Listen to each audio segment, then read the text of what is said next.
How to fix critical process died error on Windows. Blue screen error on Windows. Step 1. Restart device. Restart your device. Check if the blue screen appear again or not. Second step. Disconnect external device.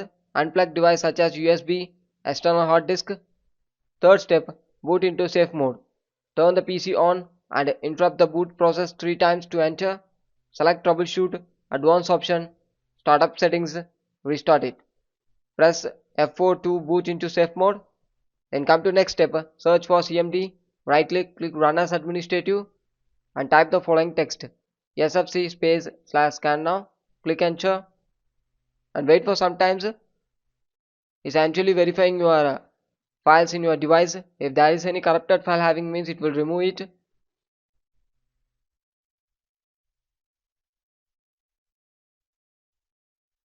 And also once coming 100% if there is any corrupted file having means it will shows the location of the file.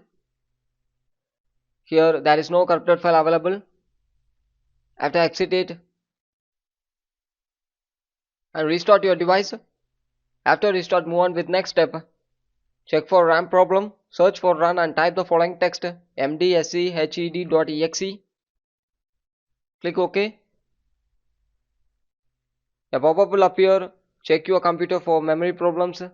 Click the restart now option. Click it and come to next step. Click settings. Click system settings. Scroll down. Click recovery settings. Click reset this PC. Choose an option depends on you. You can choose keep my files or remove everything. Click it. Click next